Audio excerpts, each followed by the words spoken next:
कांता बहन की दो बहुएं थीं, बड़ी कल्पना और छोटी प्रिया। कल्पना का जैसा नाम वैसा ही काम। सारा दिन कल्पनाओं में रहती, ना कोई काम करती ना कोई धाम। अरे कल्पना बहू, जरा अच्छी सी चटनी पीस दे, आज कुछ मजेदार खाने का मन है। पेट में जलन हो जाएगी माँ जी बुढ़ापे में, और वैसे भी मेरा काम करने का वक्त शाम का है, अब प्रिया को ही बोल दो।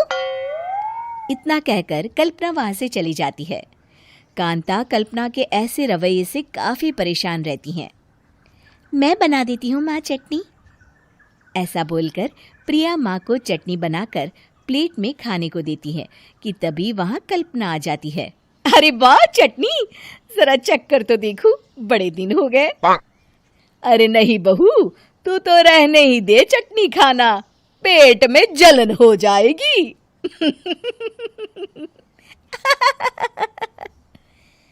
इतना कहकर कांता और प्रिया दोनों हंसने लगते हैं। कल्पना सारा दिन या तो मोबाइल में यूट्यूब देखती या फिर सोती रहती। उसका कमरा भी बिखरा और गंदा रहता। एक दिन कल्पना का पति अशोक उससे कहता है, अरे कल्पना, जानवर भी उस जगह को साफ कर लेता है जहां वो बैठता है, तुम तो इंसान हो, कैसे इतने गंदे कमरे में रह लेती हो? देखो सारा सामान यहाँ वहां बिखरा पड़ा है। ज्यादा अपनी माँ का बोल ना बोलो। हाँ, कमरा तुम्हारा भी तो है, गंदा लग रहा है तो साफ कर लो। पता नहीं तुम्हारे साथ मैं कैसे जिंदगी बिताऊंगा। इतना कहकर अशोक वहां से चला जाता है। कल्पना बस खाना खाने कमरे से बाहर आती और फिर से कमरे में चली जाती। इससे कांता बहन काफी परेशान रहती। एक दिन प्रिया कांता से कहती है, माँ, मैं सारा दिन काम करके थक जाती हूँ, आप कल्पना दीदी से कहिए ना कि सुबह और शाम का काम बांट ले। मैं तो अब सिर्फ एक वक्त का ही काम करूँगी। हाँ। अरे तू वो भी ना करना, एक बहू तो कामचोर थी ही, दूसरी भी आ गई काम ना करने के बहाने लेकर। तभी वहां प्रिया का पति रमेश आ जाता है। माँ, मैं देख रहा हूँ भाभी कोई काम नहीं करती, प्रिया सारा दिन घर और रसोई का काम करती है, अब कुछ करो ना माँ। कांता मन में कुछ सोचती है और कल्पना के पास जाती है। कल्पना फोन पर मेकअप करना देख रही होती है। कल्पना, तुम सारा दिन बस मोबाइल देखती हो, घर का कोई काम भी कर लिया करो। प्रिया सारा दिन काम करके थक जाती है। आज से मैंने फैसला किया है, एक वक्त का काम तुम करोगी, सुबह का खाना तुम बनाओगी और रात का प्रिया। आप लोगों ने काम को हवा बना रखा है। अरे पता नहीं थोड़ा सा ज्यादा काम करने में आप लोग घबरा क्यों जाते हैं। और हाँ, बहुत ज्यादा प्रिया की तारीफ मत करिए मेरे सामने, बड़ी बहू तो मैं ही रहूंगी। मैं कुछ नहीं जानती, कल सुबह मुझे वक्त से खाना चाहिए, रसोई में आ जाना, वरना कल से तुझे खाना नहीं मिलेगा। अगली सुबह कल्पना रसोई में नहीं आती है।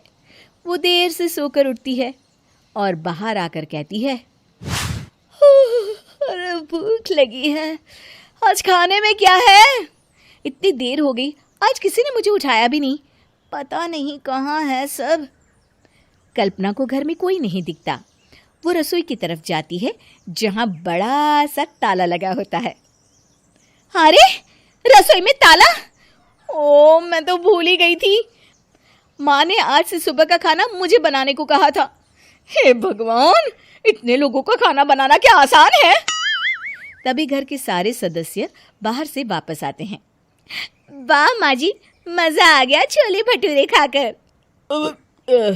मेरे मुंह में तो अभी भी स्वाद आ रहा है। अरे कल्पना, तेरे भरोसे रहते तो हम तो भूखे ही रह जाते। कल्पना को बहुत गुस्सा आ जाता है। अब बहुत हो गया, आज से मैं अपनी रसोई अलग कर रही हूँ, मैं अपना खाना खुद बना लिया करूंगी। कल्पना अपनी रसोई अलग कर लेती है, पर आए दिन उसका देर से उठना और काम न करने की आदत से वो भूखी ही रह जाती थी। उसी के सामने घर के लोग अच्छे अच्छे पकवान खाते और कामचोर कल्पना को जैसे तैसे ही खाना बनाकर खाना पड़ता। पर एक दिन तो हद ही हो गई। माँ, दीदी आज सुबह से कमरे से बाहर नहीं निकली, हमें जाकर देखना चाहिए। सो रही होगी कामचोर कहीं की। पर तुम कहती हो तो चलो देख लेते हैं उसे। कल्पना कमरे में पेट पकड़कर बैठी होती है। हाय मेरा दर्द, पेट दर्द के मारे मर रही हूँ मैं।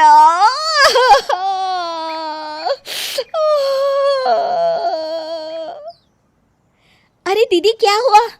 पेट में दर्द क्यों हो रहा है? डॉक्टर को दिखाया आपने? माँ, कल्पना खड़ी होती है और माँ जी के पास आती है। मुझे माफ कर दीजिए, अब से मैं सारे काम में मदद करूंगी, कभी आलस और काम चोरी नहीं करूंगी। हाँ वो तो ठीक है, लेकिन अचानक क्या हो गया जो तू काम करने को तैयार हो गई? कामचोर कल्पना। माँ, लगातार बासी और उल्टा पुल्टा खाना खाने के कारण मेरे पेट में इन्फेक्शन हो गया है। काम न करना पड़े इसलिए मैं 2 दिन का खाना एक दिन ही बना लेती थी। बासी और खराब खाना खाने के कारण लेने के देने पड़ गए। पेट में दर्द हो रहा है। चलो अच्छा हुआ, देर आए दुरुस्त आए।